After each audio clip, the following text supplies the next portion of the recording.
Ooh, good morning.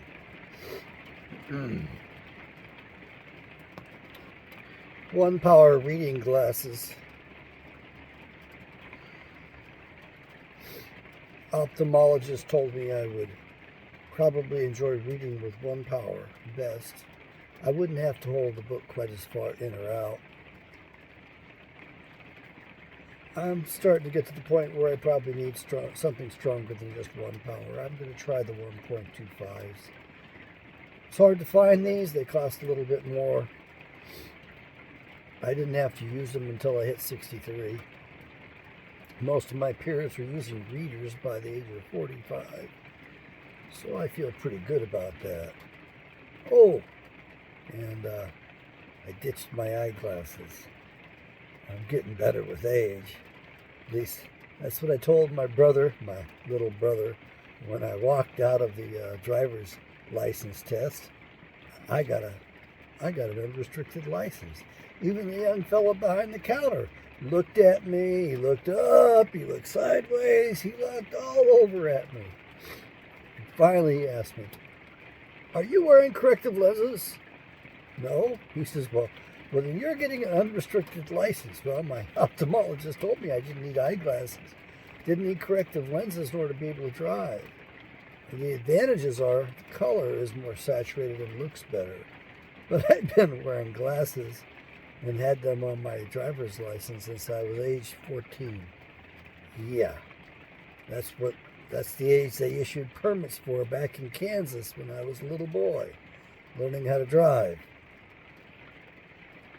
Man, that was a long time ago, and I was pretty dangerous back then. It was a different world. I learned how to drive in an old Cadillac. Man, that thing was big. It was easy to go off the road with it, too. My dad took me out driving quite a bit. I really appreciate that he did that, of course. He wasn't too happy with it. He didn't like Mom's driving much either. His driving was better. I think my driving is better. Well, of course, I'm alive. He's not. But I think that my driving was better towards the end, specifically because I owned a fine automobile and got involved in the Porsche Club of America. And those guys got me out of the house and got me enthused about life and learning how to drive. Got to the point that when I drove down the Alcan Highway, I could dodge the buffaloes just like I was on the autocross course, just like the rest of us. We'd come around the corner and find ourselves in a herd of 30 buffalo, maybe 50 or 100.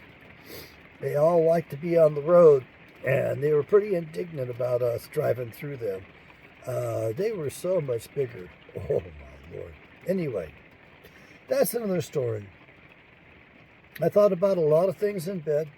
It's raining, so I put the headset on to try to cancel the noise. I love the sound of rain on the roof, provided it's not a uninsulated roof and the sound is just deafening. White light. White light helps us. It masks out the other sounds. It helps us to relax, not having that noise in the background, the noise of all the engines, the electronics, the distant noises of the city, the gunshots. Yeah, a lot of shooting in Anchorage. I used to report the shootings, but police didn't do much, and I realized I was just being an annoyance. I thought I was doing my civic duty. That's the way my generation was reared. We generally worked with law enforcement. We had great respect for law enforcement. Officers on the beat were something else. Looked like a good job to me. They just hung out with us and talked all day long. They actually kept a pulse on what was going on in the neighborhood back then. I'd like to see us go back to that. But we need our militias more than that. Excuse me. I'm going to start using one of these new systems to see if I can clean up my nasal passages better. We get dusted a lot. They're spraying us quite a bit. And what I wanted to tell you about, I think this morning, is we need to talk about Alzheimer's, the cause of Alzheimer's, why there is such an increase in Alzheimer's? Alzheimer's is caused by a heavy metal. You don't think of it as a heavy metal because everybody thinks of it as a light metal. But nevertheless, it doesn't belong in the human body. There's no daily minimum requirement at all, and that would be aluminium. For my British friends, aluminum. It's on the periodic table, Al.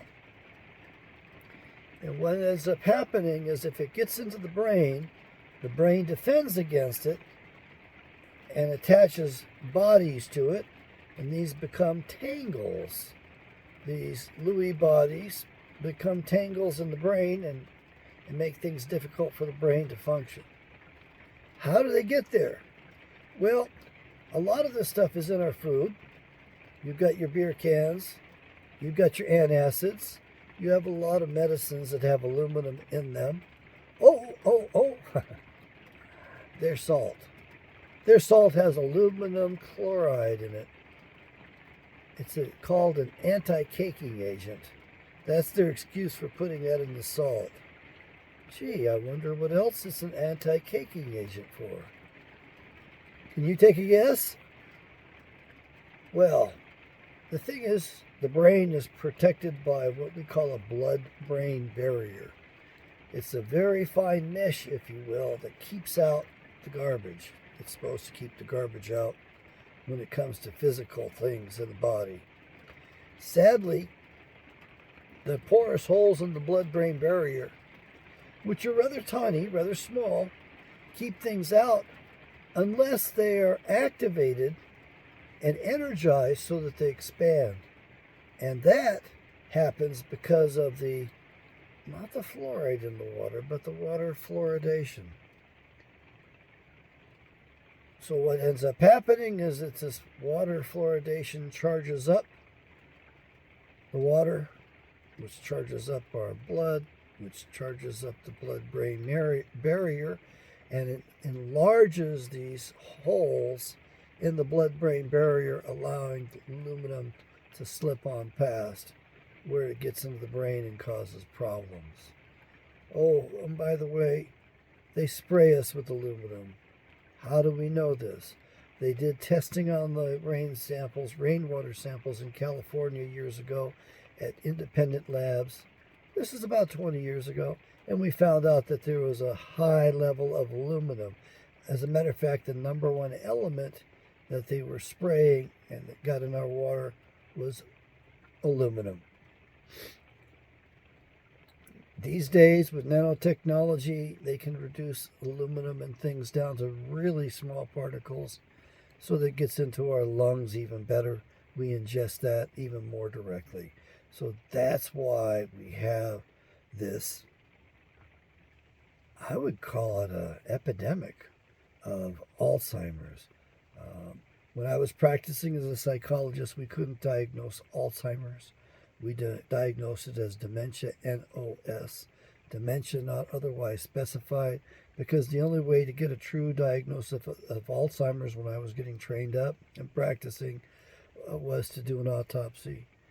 We didn't kill people to dissect them to find out if they had dementia. We waited until they passed away, and then we found the evidence. There were several types of dementia that we did diagnose back then. Psychology was a far better practice. I was trained to differentiate about 4 or 5 types of dementia. Didn't see them all. Some of them were rather rare types, but today we call everything Alzheimer's. Not a fair thing. Don't assume it's all Alzheimer's, but the vast majority probably is. One of the ways in which I learned it was Alzheimer's, I was working with an older psychiatrist up in Navajo area for Indian Health Services, and the gentleman told us about a young man in his 20s who had Alzheimer's, and he worked, I believe, in a smelting plant around aluminum ore, heated up stuff, vaporized, and so that was one of the tips that we have. So if you want to cut down on it, you got to stop the aerial spraying. You need to get rid of the aluminum cans. Go to glass bottles. You need to get rid of any aluminum, especially in your table salt. You need to get rid of aluminum in your antacids and other things. And this water fluoridation. What about it? It's illegal in a lot of countries to fluoridate the water. Why is it not illegal in these United States of America? Why is it we continue that barbaric practice? There are 2 good books on water fluoridation. I bought both books. I read one. I didn't read the other one. They give you the history of water fluoridation, how it came about and why it came about. There was a woman in the 50s who tried to warn us about water fluoridation. Mulinex, I believe was her name. I don't remember her first name. There's video of her. A lot of it's in black and white. And she was the expert. And of course, no good turn goes unpunished. And the elite focused upon her and destroyed her.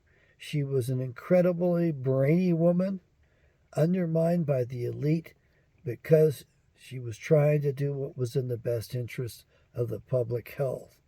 She was trying to get us not to systemically fluoridate us, fluoridate ourselves, fluoridate each other through the water. That's considered systemic fluoridation because it's out throughout your body. Then we also have targeted fluoridation, in which they put fluoride on your teeth. I don't know why those dental people still do that, why they teach their students to do that. Well, according to one physician I know, Dr. Tennant, they put a lot of pressure on those students, and they do. You have to abide by the catechism if you want to graduate dental school. You have to practice those horrid practices that they won't give up on. Root canals. Even the gentleman who invented root canals came out against them years later. He didn't recommend them. He wished he hadn't invented it because it actually is very unhealthy for the human body to shove that stuff in there and to keep dead tissue in the body. That's another story for another time. I want you to avoid Alzheimer's. I want you to understand they're spraying us like bugs. The other evidence for them spraying us with aluminum were the forest fires in California a few years ago. Remember how fast those went up? Remember how the trees seemed to explode? Remember how the forests were like tinderboxes? That's because of all the years of aluminum spraying in the air. That stuff gets in these plants, in these trees, and it acts as an accelerant. So these fires burn hotter and badder. Don't let them spray you with aluminum. Don't buy their aluminized salt. That's a big one. And of course, when you buy salt, they don't tell you if it's been aluminized. They don't have to reveal that. Why is it that the Food and Drug Administration allows that to pass through as if it's natural? It's added, it's poisoned. Their aluminized salt is really one way to get at us pretty badly. You can get rid of it. You can detox. EDTA can be taken intravenously, and then you can chelate that stuff out, but it takes other minerals out with it, so you don't want to stay in it for a long time. It takes out other things like lead as well, but it also takes out calcium, so you got to be careful. EDTA suppositories are not a bad way to go, provided you can retain those overnight. When you get older, that's not so easy to do, but if you can retain those overnight and you've got good habits, good strong bowels, that bypasses the liver, so you don't need as high a dosage. It's a more effective use of the EDTA to chelate that out of you. The intravenous is a good way, but of course that exposes you to possible pathogens because of the puncture, because of the blood work. Beware if you go into labs, naturopathic labs, make sure they're clean. I went into a naturopathic lab in Anchorage that had needles in the carpets. I didn't go back. The guy actually was going to help me, and he actually caught something that I didn't catch for 2 decades later. I wish I wish I'd have gone back to him. I suffered needlessly for decades. I could have prevented a lot of major problems had I stuck with him. Another way that you can do that is by doing detox procedures. I'm going to see if I can represent Dr. Tennant's products and bring those to you and tell you about those. Um, some of these things we have to be careful because the medical profession does not enjoy us being independent and free of them. They do not enjoy us being healthy. They want us, they're highly motivated to keep us sick because they get to make a lot of money off us. They are only rewarded when we are sick and they're providing a service. We don't have the best healthcare system in the world. It's flawed at its very core. Don't go around thinking that you're the best nation in the world, because you certainly aren't. The best fooled nation, yes. But the best nation, no. There have been better nations before. They're gone now. And if we don't straighten up inside these United States of America, we're going to be gone as well. I think the die has already been cast. The evil ones have put everything in place to take us down. They've set the traps for us, they've sifted us, and they've been killing us for way too long. Don't let them take you out by Alzheimer's. Don't let them take you out by slow poisoning. These people are destroying the earth. That's written in the Bible. We have to stop them. They are destroying Mother Earth. They are destroying us, destroying our minds, destroying our bodies.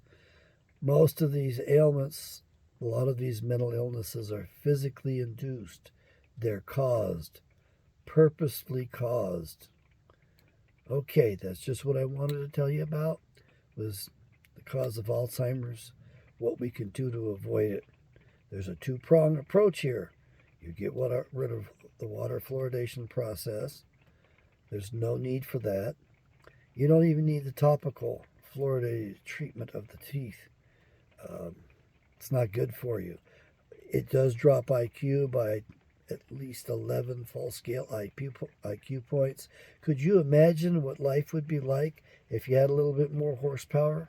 If you were thinking clearly and quickly and far better?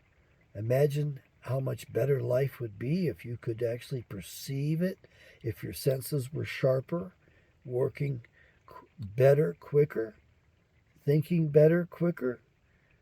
Just imagine how much better life would be. How much have you been dumbed down?